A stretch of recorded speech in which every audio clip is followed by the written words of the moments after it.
Back in the early 70s, I came to New York City to be a big-time magazine editor. My high school dream was to work for one of the Condé Nast magazines. And, when I grew up, the only women you saw in the 50s in the movies were either reporters, journalists, magazine editors, or secretaries. Women didn't work. So I didn't have a lot of role models other than, of course, teachers and sort of that usual line of work that most women did at that time. So I grew up wanting to be a writer and wanting to be a journalist and come to New York City. So my first job out of Howard University was at the Indianapolis News as a reporter. And I was the first black reporter there, and I worked for the women's pages.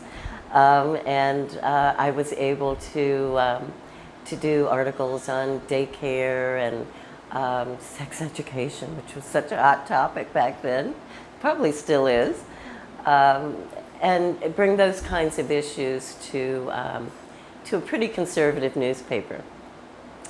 At that time, I had always wanted to go to New York, and I knew that Time Life Books was hiring. And so I got an interview and was hired to be a books researcher. So I came to New York City in 1971, working for the books division, and began freelancing as a home furnishings editor for Essence magazine. And then I eventually left Time Life Books and went to Red Book magazine and ultimately Black Enterprise magazine, where I was going to start the first black lifestyle magazine. So I was almost there fulfilling my dream. And as we were working on the first issue of the new magazine that was called Verve, that I was going to be editor-in-chief of, the publisher of Black Enterprise decided to buy radio stations and not publish the magazine. And so that brought me to a crossroads. Should I stay and work in public relations for Black Enterprise or do something different?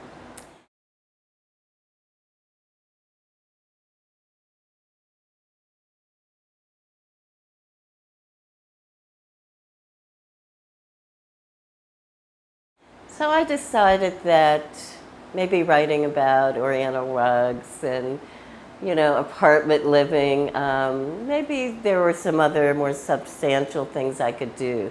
Because when I originally came to New York, I really wanted to work and write articles, socially conscious articles for women's magazines.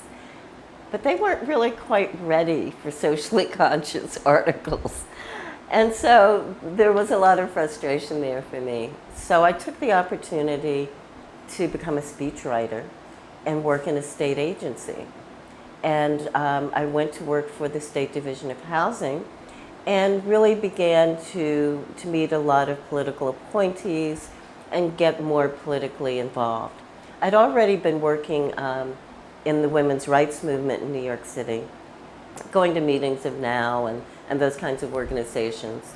But working in the state agency put me into a pool with more political people in the city. And so when the Jesse Jackson campaign, his first campaign for president, got started, some of my colleagues I was working with said, why don't you go and get involved in that campaign? So I went to one of their first organizing meetings that was being organized by David Dinkins, who eventually became New York City's first black mayor. And it also turned out that David Dinkins had grown up in Trenton, New Jersey with my father. And I had grown up in Trenton. And so when I walked into the campaign, it was sort of like Old Home Week. And I walked out of that meeting as the public relations director for the Jesse Jackson campaign in New York City. And it was very exciting.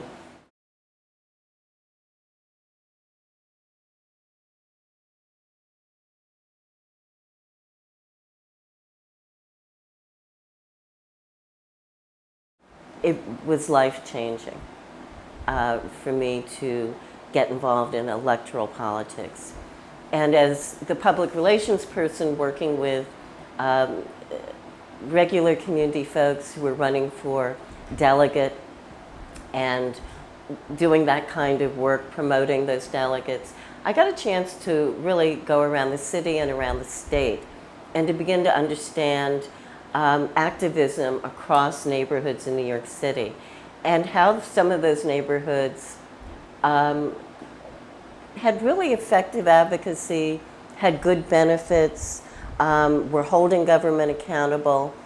And then I had a chance to see how there were other neighborhoods where that wasn't happening.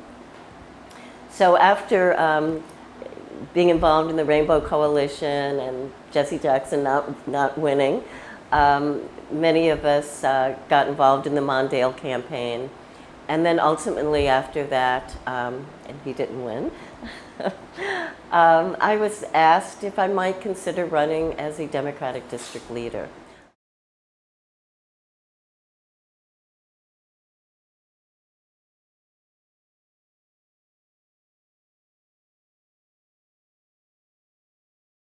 I had bought a house in West Harlem, and I began to think about that. And at the time I was pretty quiet, introverted, sort of more the profile of a writer. And I thought, wow, this would kind of give me a push to, be a little more assertive, bring my ideas out there. Because, people said, do you really want to stay behind the scenes and produce other people, or do you want to get out front and put your own ideas out there? And it seemed like a great opportunity. Bill Lynch, who had run David Dinkins' campaign and the Jesse Jackson campaign, was going to run my campaign. And so I did run.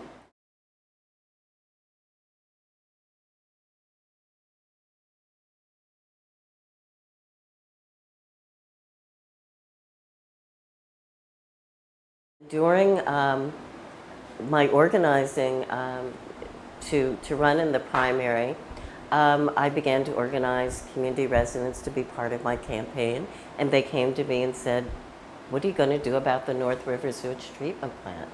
And I said, what plant? And they said, well, this plant's been being constructed in the Hudson River, and we think community residents should have jobs there.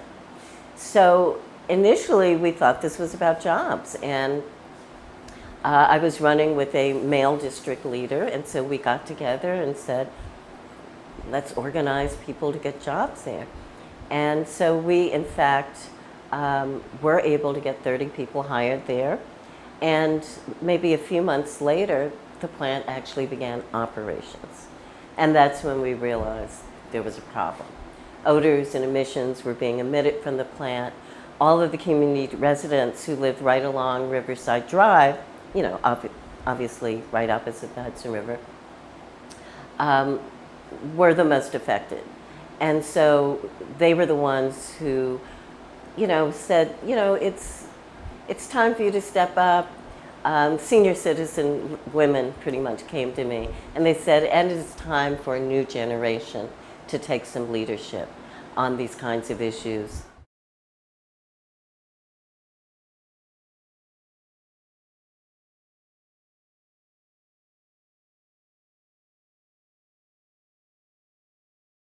I began organizing the community. We began holding monthly meetings with other elected officials in our area. And for 8 years, we held monthly meetings that mobilized 100 to 200 people at every meeting. So when you hear that people of color are not involved in the environment, we're not interested in those issues, that is not true. We are interested in whatever affects our health and safety of our families. And that was borne out to me very clearly year after year.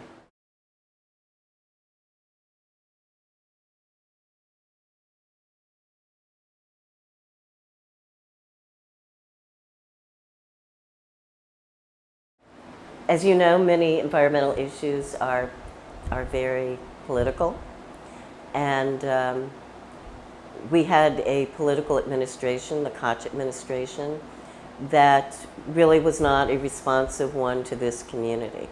So they said, oh, there's no problem. We've got odor control equipment. You know, you must be imagining it.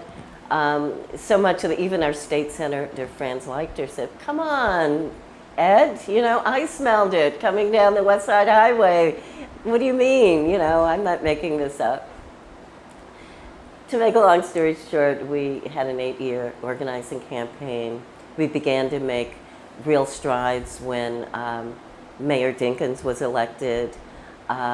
He put in an administration and a commissioner of environmental protection who said there's a problem and we're going to fix it.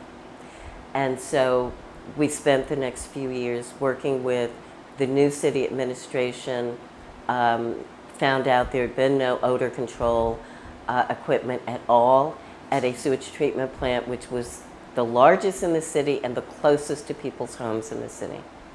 And so we moved ahead to get that plant fixed.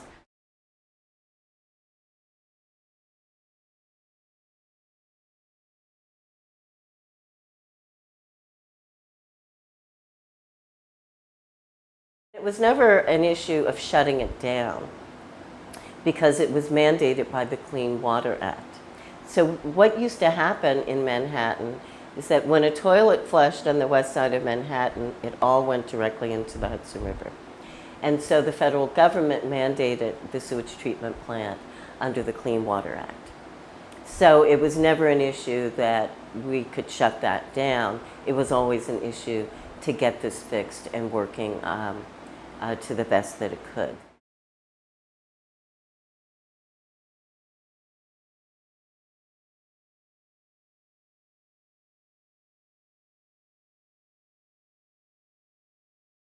Even though David Dinkins was a great administration that understood the issue, I mean, he had lived uptown, so he knew the issue intimately.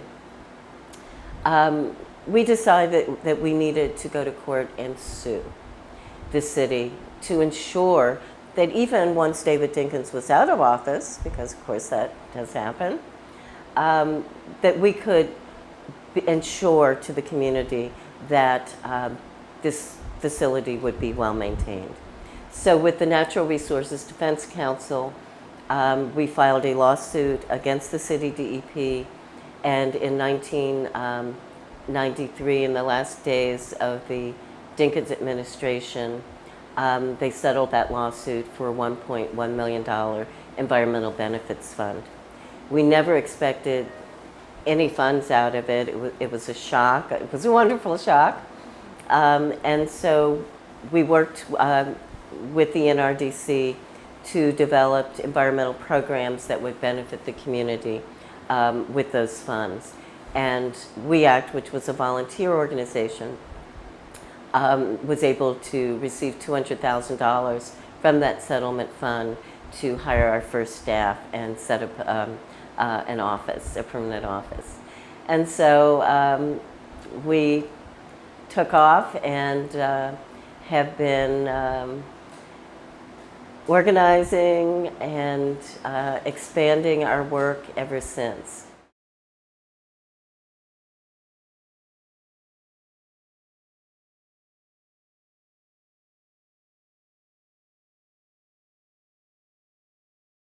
We started with 3 staff, quickly expanded to 5 or so.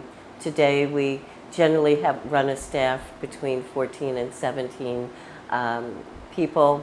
It is a professional staff that includes folks with expertise in public health, environmental law, and environmental policy.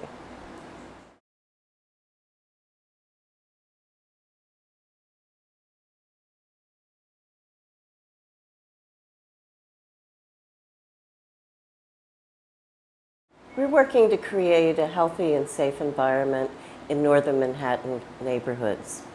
As you probably know, there's 4 distinct neighborhoods within northern Manhattan. East, West, and Central Harlem, and Washington Heights and Wood. And so we work to engage community residents in environmental decision-making that affects their lives.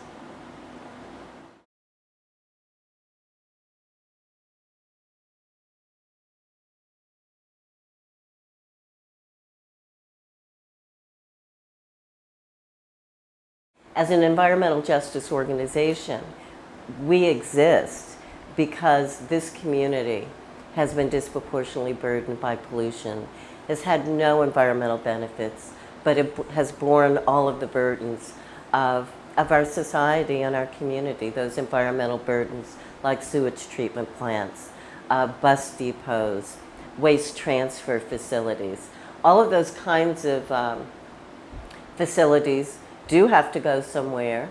They are a result of the way we live, but one community should not have to bear the brunt of the burden of waste and facilities for the whole city.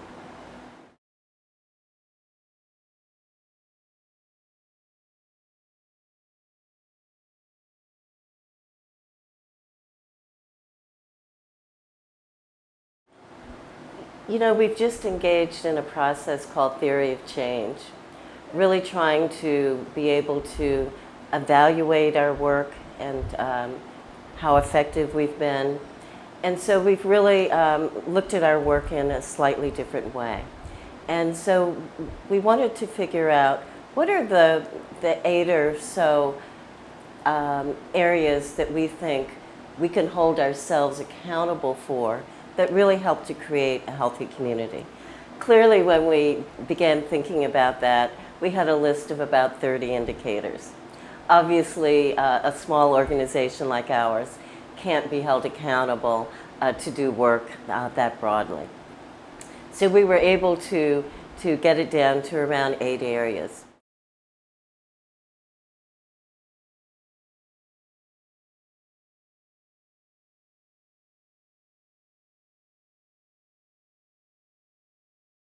So in thinking about developing a healthy, safe community that we can be held accountable to, we developed 8 indicators. Ambient air quality, improving ambient air quality, improving indoor air quality in housing, getting a handle on pests and pesticide use in our local neighborhoods, opening up access to open and green spaces, getting a handle on waste management, solid waste management, and ways we can reduce waste and increase recycling. Also looking at access to non-toxic products. So chemical policy reform at our State House and in Congress is an issue that's galvanizing a lot of attention right now. The issue of toxics and phthalates in consumer products and cosmetics. The fact that we have 99-cent stores where you can still buy banned pesticides and products that are just chemical toxic bombs. So that's, again, an important issue for us. Food security.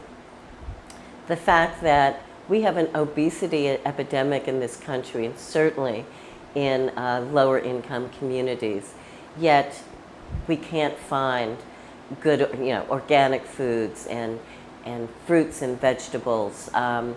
Instead, what we have is just a sea of fast foods that are certainly contributing to that obesity epidemic.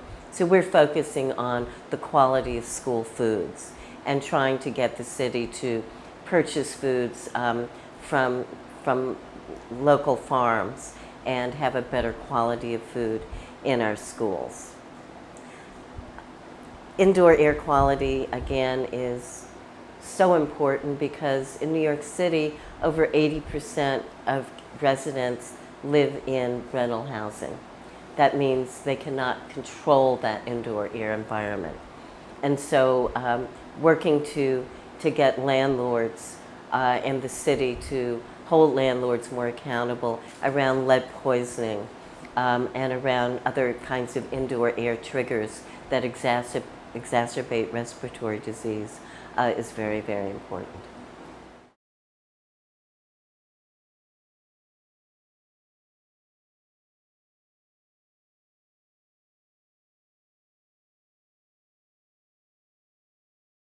Improving air quality. That's been an area in which we've really focused our work from the very beginning, from day one, when we were just a small volunteer organization organizing community residents to get a sewage treatment plant working correctly, working so that emissions and odors weren't making people in this community sick. And that's really how we got started, working on that very one issue to ensure that this community was not experiencing that kind of burden. So the nexus between air quality and asthma and respiratory disease has been a very important one for us. We also understand that Manhattan is a non-attainment area for clean air standards.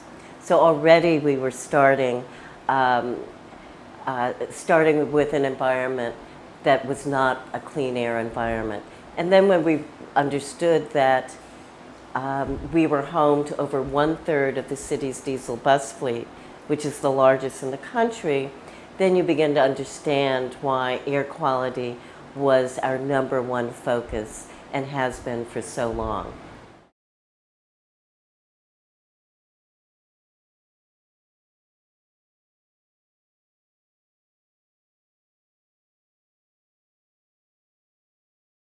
So improving air quality has meant many things. It's meant an 18-year campaign to get the Metropolitan Transit Authority to invest in alternative fuel buses, to use diesel retrofits, to phase in ultra-low sulfur diesel fuel even before the EPA required it. Many of those kinds of policy changes have really made a difference in cleaning the air in this community.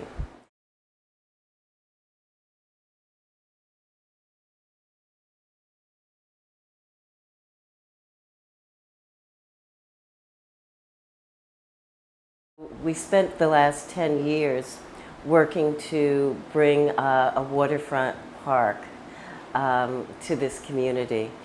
Waterfront activism has been going on in Manhattan and New York City over the last 10 years. And we were one of the only communities in Manhattan, right along the beautiful Hudson River, that didn't really have access to that river. We had our piers falling down, they were deteriorated. Our waterfront was a parking lot for Fairway grocery store.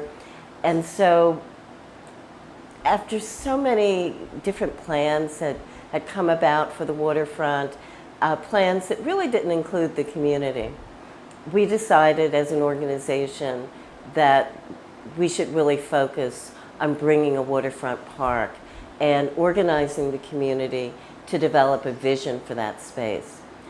Just about the same time we decided to do that, the city decided to let a RFP, a request for proposals, for developers to come and develop our waterfront. And two of the key proposals were a hotel and a motel. And of course, we knew that that would privatize our waterfront. And we were a little, at the same time we got money to start a community process, we found out the city wanted to put a hotel there. And so we were a little disappointed, and we were like, well, should we go ahead? And we said, let's push ahead because we may be able to change their minds. So we pushed ahead with the community process. We got the city to wait to see what our process was going to yield. And we came out with a beautiful process. And I think they understood that we were helping to galvanize and mobilize the community and create consensus, not only between the community and elected officials and a broad range of stakeholders, but really create a consensus that would make the city's job easier. And so we were able to convince them that we had a great plan. Really, the Harlem Piers was the missing link in an esplanade, a waterfront esplanade that went from Battery Park at the tip of Manhattan all the way to northern Manhattan. And so when you rode your bike or wanted just to walk along the riverfront, at 125th Street, everything cut off. And so we were actually creating a service for all of Manhattan by having this 1 acre park in Piers rebuilt. So now you can continue all along that path from the tip to the top of Manhattan. And it's a wonderful community resource. So open space and access to open space was one of the first environmental benefits that this community had.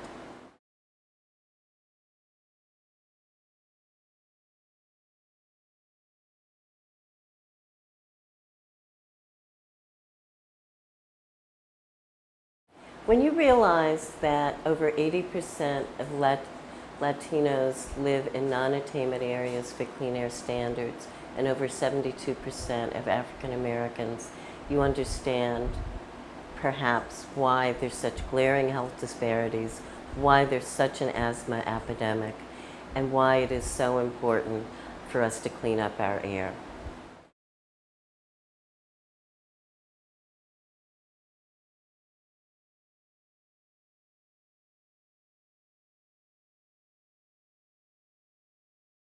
You know, I began organizing around the North River sewage treatment plant in 1985, 86. And about that same time, the United Church of Christ Commission for Racial Justice developed a report called Toxic Waste and Race. And that report looked at where toxic waste sites are sited around the country. And it concluded that the primary indicator of where a toxic waste site can be found is a community of color, and secondarily, a low-income community. That study has been replicated 10 years later by the Commission for Racial Justice. It has also been replicated by other academics throughout the country.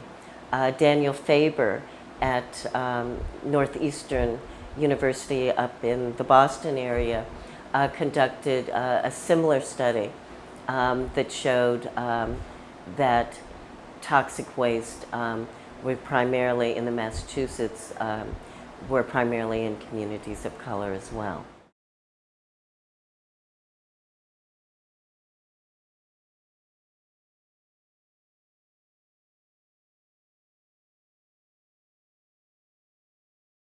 It's also interesting that Daniel Faber, the same professor, conducted a study called Green of Another Color that found that 0.5% of all money that goes to the environment goes to environmental justice. So that 0.5% of all environmental funding goes to environmental justice. So that again shows you how under-resourced these community groups are who are trying to uphold the quality of our environment. So yes, race plays a key role. We know that communities of color are often targeted for pollution. And we know that because over the years we've been able to find and liberate memos from corporations and industries that literally say, let's go to this particular community. We don't think they're very politically active or powerful. They probably don't have a lot of information or education about these issues.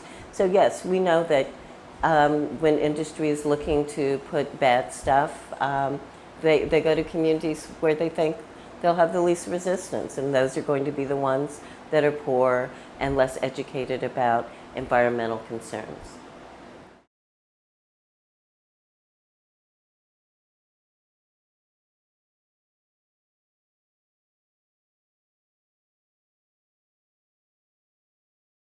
The issue of environmental exposure and health outcomes has been the question the community has always wanted to know from our early days of organizing.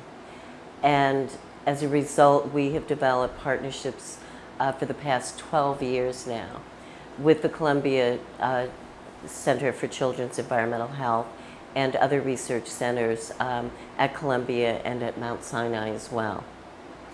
That work has been very important. The Columbia Children's Center work, I was involved in helping to write their first grant, and they are doing the kind of investigation that is exactly what we want to know about. Indoor air quality. What are we being exposed to? Ambient air quality. How are we being exposed? And what does it mean? And unfortunately, what it means is low birth weight, developmental delays. It means that children are not getting, they're not getting that good start in life that they need. They're starting at a deficit.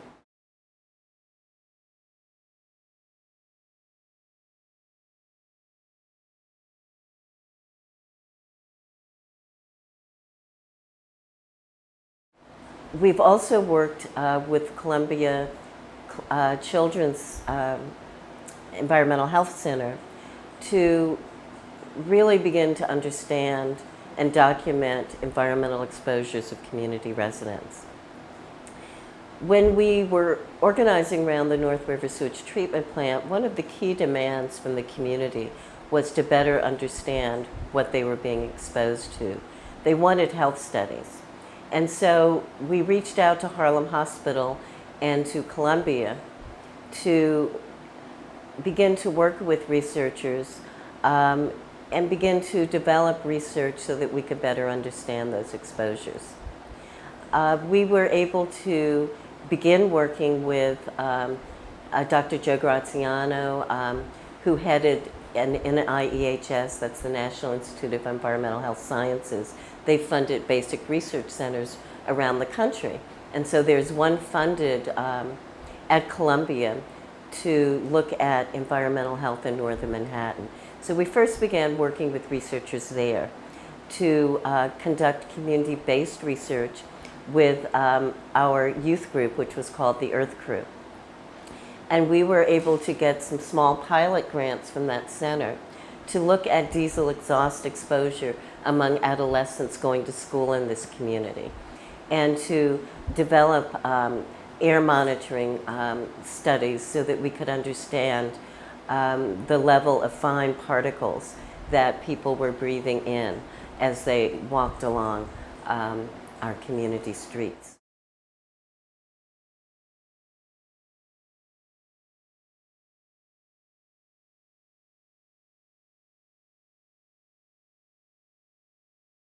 We've been able to use that information to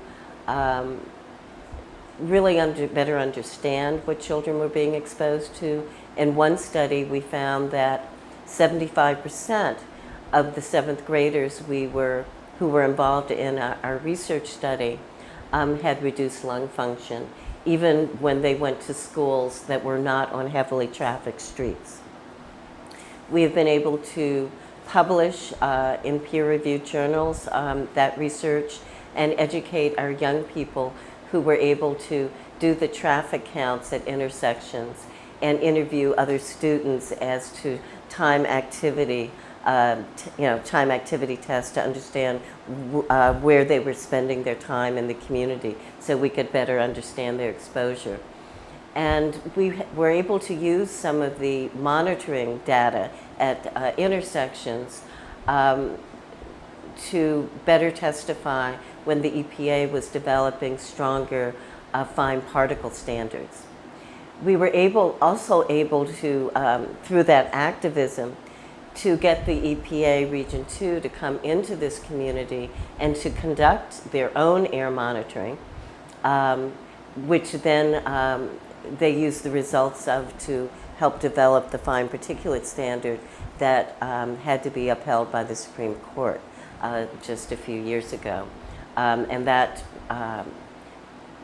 policy came out of the last days of the Clinton administration. And Carol Browner, the EPA administrator at that time, said that she thought that was the strongest public health benefit that her administration was able to bring to this nation.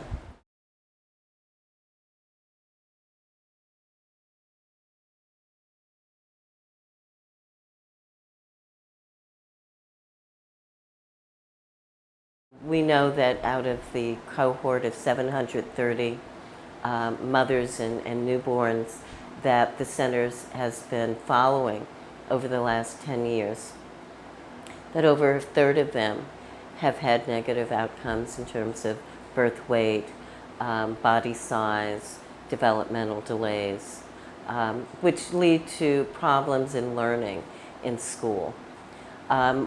We also know that there's been some genetic alteration due to pesticide exposure and exposure to fine particles in diesel, PAHs, they're called.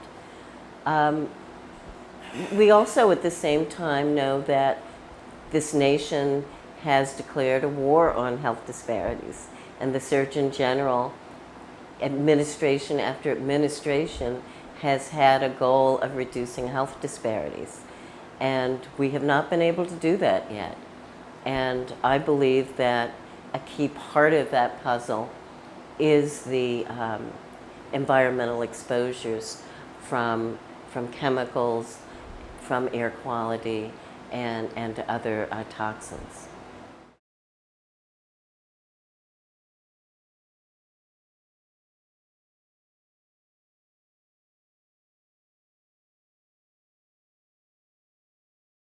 Much of our role as a community partner at the Columbia Children's Environmental Health Center is to translate that research into policy and practice.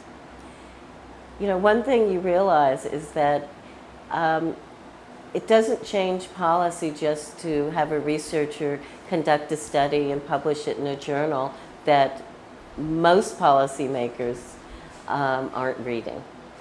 And so our role, and I think we've been very effective at that, has been to take that research, organize public campaigns around it, use it for testimony at the city council or the state legislature and Congress to really drive policy change and the way we do business in our regulatory agencies.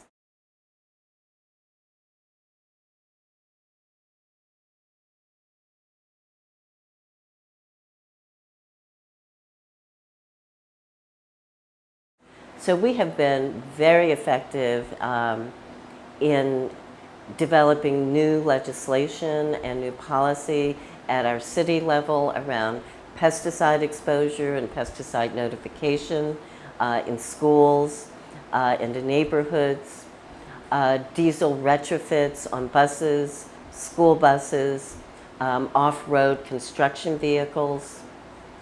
So that has been very important. Promoting the state and city sponsorship of green buildings that improve indoor air quality.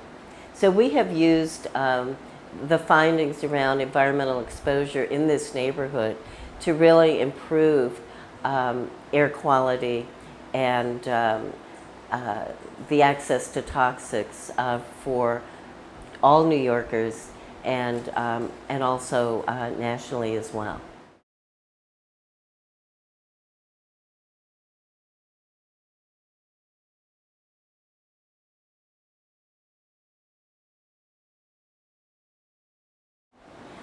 So I've talked about our local work on air quality, and it's ongoing. But we've also been able to expand our work within the national environmental justice movement. And movement building for us is very, very important and a key part of our work and the way we do our work.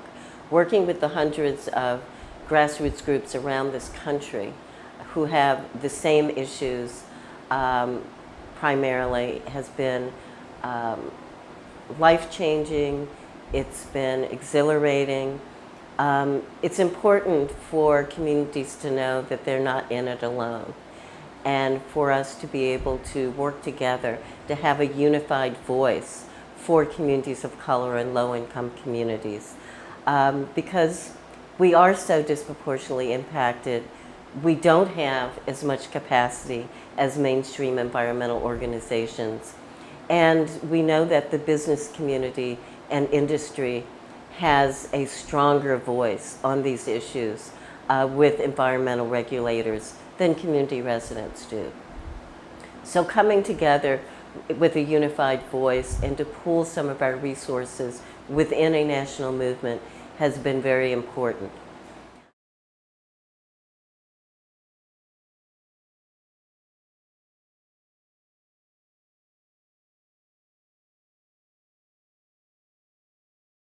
My organization here at We Act, we work on issues that we have expertise on to mobilize the movement. So we have developed a environmental justice leadership forum on climate change, because climate justice is such an important issue today. And of course, climate justice comes out of our air quality work. It comes out of the need to reduce our carbon footprint. And it comes out of the understanding that climate change will impact the most vulnerable communities first and hardest.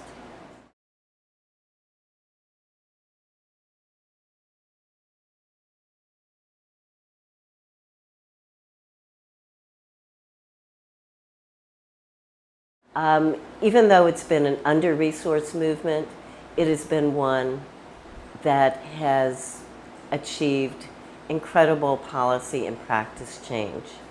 I don't think we get the credit for it that we richly deserve, but I think if you look at so much of our legislation around air quality, solid waste, pesticides, I think you will see the footprint of the environmental justice movement working to push the EPA on these issues.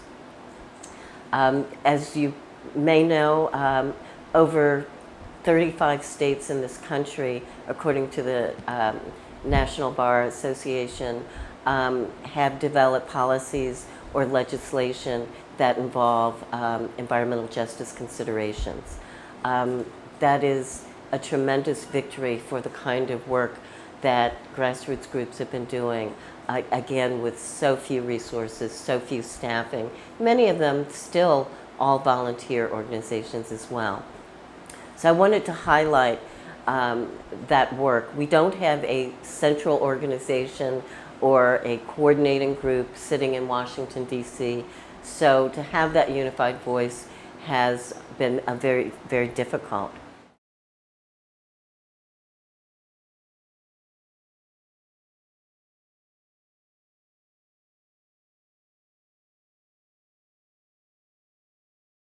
I think we'd have to believe, looking at the research, that many of our standards are not set low enough. If we believe that our air quality is meeting certain standards yet, because of that very air quality, babies are being born with genetic alteration and sensitized already to certain pollutants, that would say to me that our standards are not strict enough. So that is a place to start. However, we see a variety of research that tells us there's certain kinds of problems, and it still isn't enough to create a change in policy and practice. I'd also say that another very important issue for or concern of the environmental justice community is the issue of cumulative impact. When we think about new policies, and new regulation. One problem we've had is that environmental regulators think of regulation media by media. So we regulate a facility that's emitting air pollution, or a facility that's emitting water pollution, or contaminating the soil. Because our regulatory system is one that grants a permit for you to pollute a certain amount. And so in the environmental justice community, we understand that you've got, in one neighborhood, you've got all these facilities that have a permit to pollute, but no one has, and each one of them, perhaps, is under the regulation, so they are legally polluting, but no one looks at the cumulative impact of all of those facilities together. And what is that impact? And because certain communities are disproportionately impacted, we know that they have more of these facilities. And so nobody's looking at the impact of all of them together. And if you looked at that impact, you might say, this community can't bear another facility. And so there might have to be a moratorium there. So we've got to really look differently at how we allow pollution. And that is just at the foundation of the environmental justice movement, that whole concept of how do we measure cumulative impact. You know, we certainly need better regulation, but we also need enforcement of the laws we already have. And one area of environmental justice concern is the lack of equity in environmental enforcement from among communities. Some communities get stricter environmental enforcement than others, which is another way that race and income plays into this mix.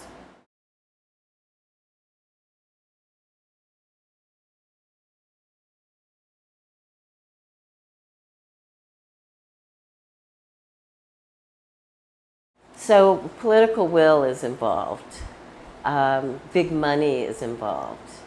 Power of business and industry is involved in not being able to translate what we really know now into policies that really protect all of us.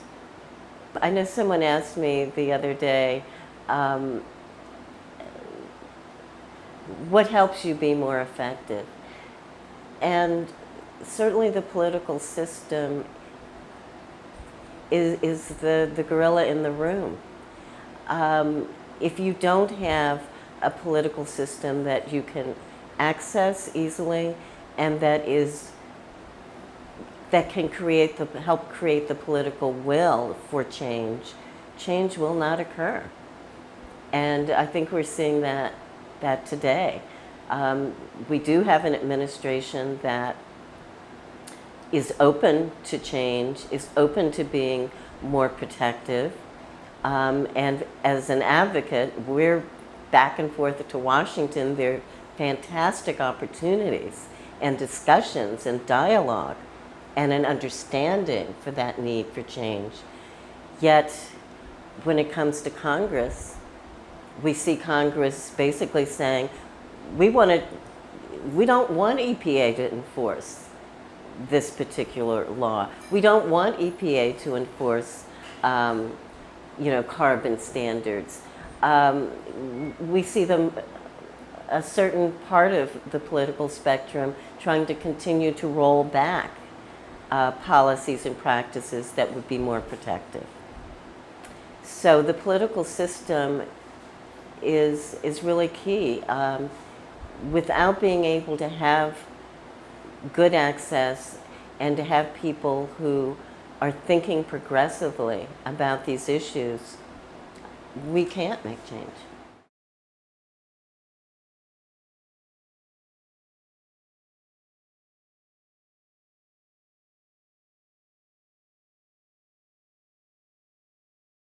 Community mobilization and community organizing are at the heart of achieving environmental justice.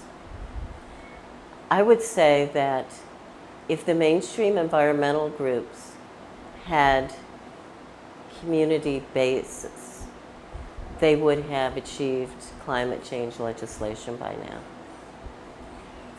The fact that advocacy organizations that do policy have become so divorced from organizing a base is really, I think, has led to them not being as effective as they might have been. If we remember, in the 70s, we had mobilization from students, communities. There was tremendous mobilization and people wanting to lift their voices about a different kind of future, and mobilizing and actively working to create a different kind of future for themselves. And out of that came the environmental movement and the Clean Water Act, the Clean Air Act. Most of our environmental regulation all came from the 1970s. That's also when the EPA was created. I don't think people really understand. The EPA is a pretty new agency. It was created in the 1970s. Out of that, organizing and mobilization, which has somehow died out. And so the organizing is so important. When you have an organized community, they're then educated to understand when there's a problem, to ask certain kinds of questions of government, to be able to hold government accountable. And without that community education and organizing, it's not going to happen.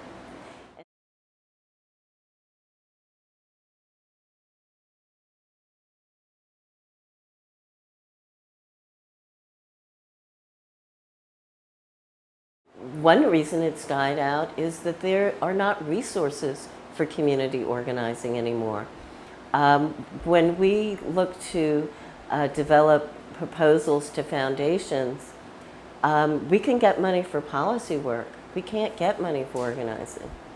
And so our policy work subsidizes the organizing, and we let our funders know that we can't create change on pesticide policy or air quality without mobilizing community residents to educate their elected officials on these issues and to get them to go to the city council to tell their stories. Because elected officials want to hear from people who live in their districts, not just professional advocates. And so we've got to put more resources into mobilization. In the last election, we saw resources, political resources, being put into political organizing at the grassroots, which brought out students and young people and independents who had not necessarily participated in primary elections before. And it takes that kind of level of intensity and resources to mobilize people, and the resources haven't been there.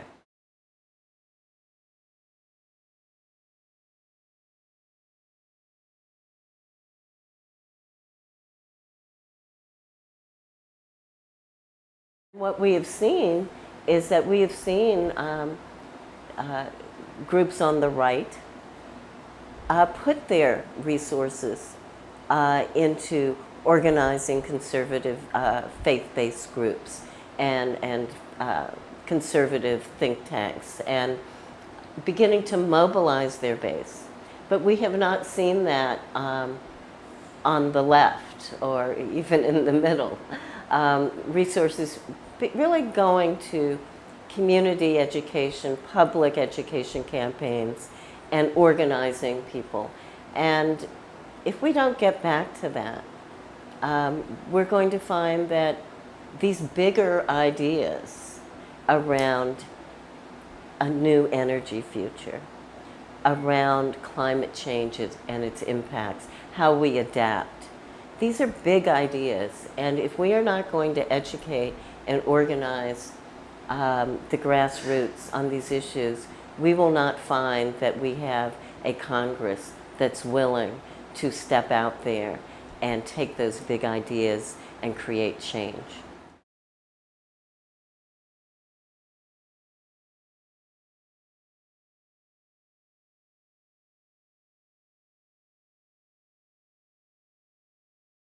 I think what most people don't understand, and what we all need to understand, is that the environment is where we live, work, play, and go to school. It is not somewhere out there. It is not somewhere else. We are in the middle of it. And everything around us is impacting us, and we need to understand those impacts. We need to understand the exposure of the car that sits in our driveway, or that we're driving into Midtown. We need to understand the exposure of putting our kid on the little yellow school bus that has diesel seeping into the cabin. We need to understand the impact of the lotion or the lipstick that we put on today, or the nail polish we put on, our little 2-year-old toddler. We really need to be much more aware that all of these things impact our health and our quality of life. And that unless we are attuned and educated and are willing to stand up and speak out on these issues and to defend our lives, we will not have the kinds of healthy communities in which we will all prosper.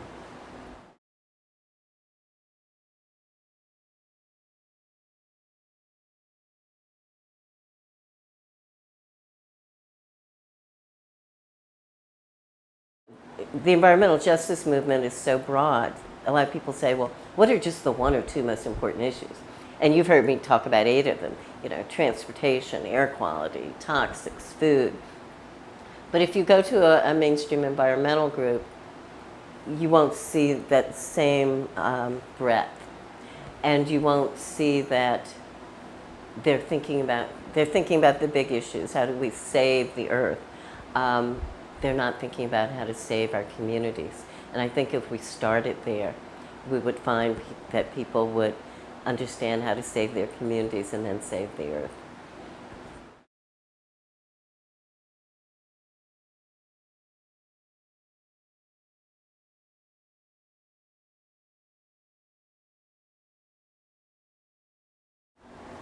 There are all kinds of ways that, as an individual, we can be part of the solution. There are small ways that make a big difference in our own homes, whether it's energy conservation, waste reduction, thinking about our transportation, whether we're jumping in a car to go someplace we could walk to or take public transportation to. There's also, at the next level, how we join and use our participation for the greater good. Can we join a clean air campaign? Can we join a civic organization that's working on an issue that's identified as a problem in that community? In New York City, we have community boards, which are a vehicle for residents to come together around key city services and community concerns. There are all kinds of ways that each one of us can make a difference. And when I talk to students, I tell them, why are you thinking about going to India to develop a project? I am sure if you look around in your own neighborhood, even an affluent one, you will find a problem or a concern that you can organize your neighbors around right in your own area. And you just need to look for that and educate yourself more, and you'll find those issues to involve yourself in. And find one other friend and encourage them, and you've got a movement started. So we can all be very helpful. And then on a higher level, obviously, political campaigns, making sure that you're holding those elected officials accountable. You're asking the right questions. You're not giving up on them. You're not saying, my one vote isn't going to make any difference, I'm not going to bother. It's getting out there and really trying to make a difference. And we've got to elect people who are thinking differently. We've got to elect people who want to be responsive to community concerns, because that's where our policies are being legislated.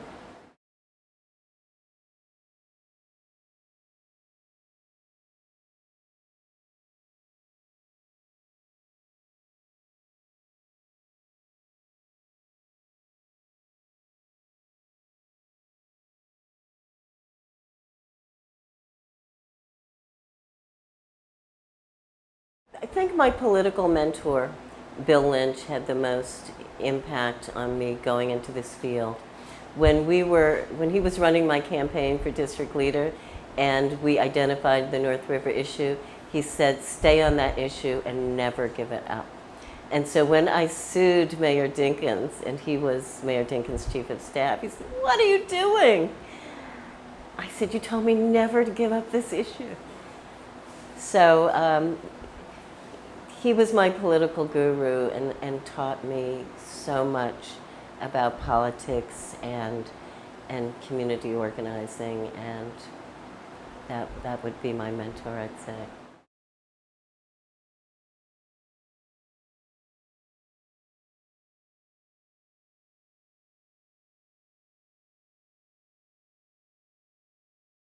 Toxic Towns and Toxic Kids. I think that was the name of the CNN special on by Sanjay Gupta not too long ago. I think was really good because it was so accessible. It was done for a public audience. I thought that everybody should see that, and I don't think there'd be any questions left about environmental justice.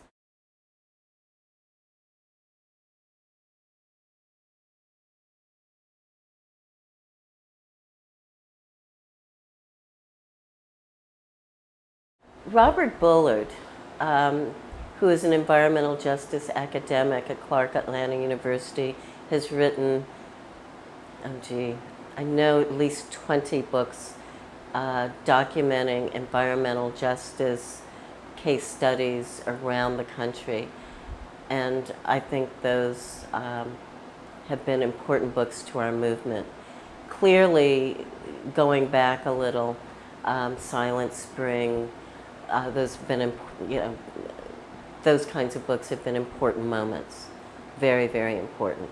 But for the environmental justice movement, I think Bob Bullard's books, I think we will look back.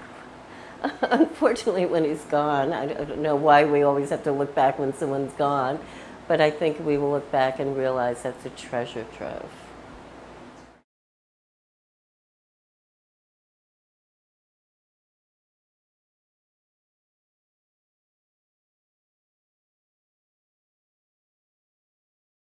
There's two special issues that we guest edited, and I've written introductions to them, but I wouldn't say the introductions are the important thing, the issues are the important thing. And so we were able to coordinate an issue on climate justice for the journal called Environmental Justice.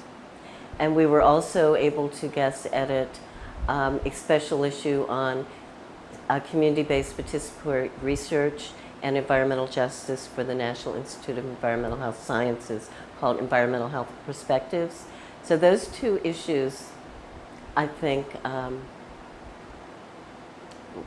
very important.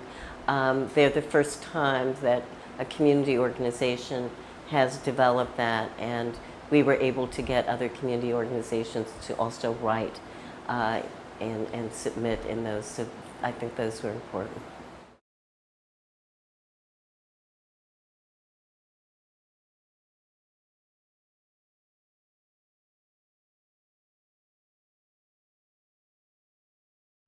There's an organization called Communities for Better Environment, and they're located in LA and Oakland.